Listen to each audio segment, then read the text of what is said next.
Vendredi 27 mars 2020, chers internautes, bienvenue à cette autre édition de la revue de presse sur JDC Plus TV.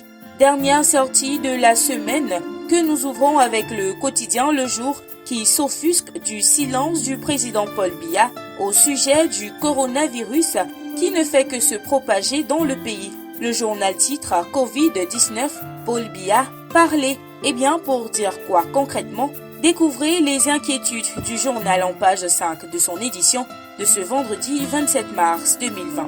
Restons avec Le Jour pour parler de la chloroquine, ce médicament qui, selon certains, pourrait guérir du coronavirus. Et justement, le quotidien Le Jour indique qu'il y aurait une ruée vers ce médicament. Les pharmacies sont dévalisées, la vente prolifère dans la rue, les prix sont par conséquent multipliés par 5, nous dit le journal, et donc le président de l'ordre des pharmaciens met en garde. Pour plus de détails, lisez les pages 2 à 3 du quotidien Le Jour, paru en kiosque ce vendredi. Nous prenons le quotidien Mutation pour parler une fois de plus de la chloroquine. D'après le journal de Georges-Alain Boyomo, ce médicament qui pourrait traiter le Covid-19 est un espoir comprimé. Beaucoup se posent des questions sur son efficacité, son prix flambe sur le marché et des pays tels les États-Unis et le Sénégal autorisent déjà son utilisation contre cette pandémie qui continue de faire rage dans le monde. Plus de précisions sur cet espoir comprimé,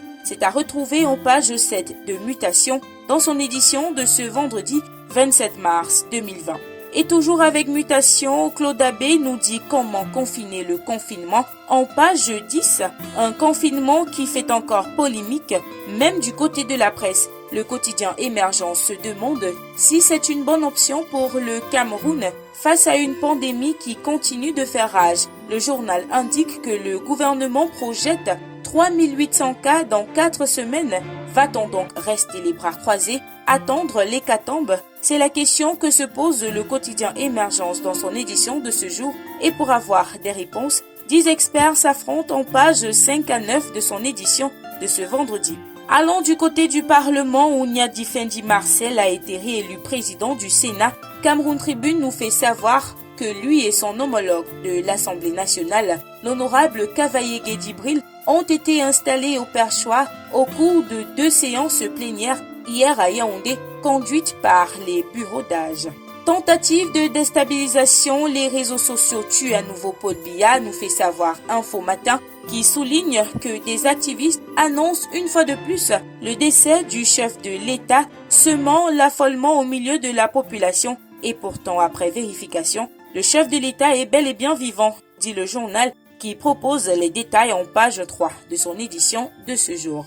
Et puis terminons avec Défi Actuel qui, une fois de plus, rend hommage au roi du jazz africain, Manu Dibango, le point d'orgue, titre le magazine, qui présente un portrait, les confidences et rend hommage à ce saxophoniste de réputation planétaire décédé le 24 mars dernier des suites de coronavirus.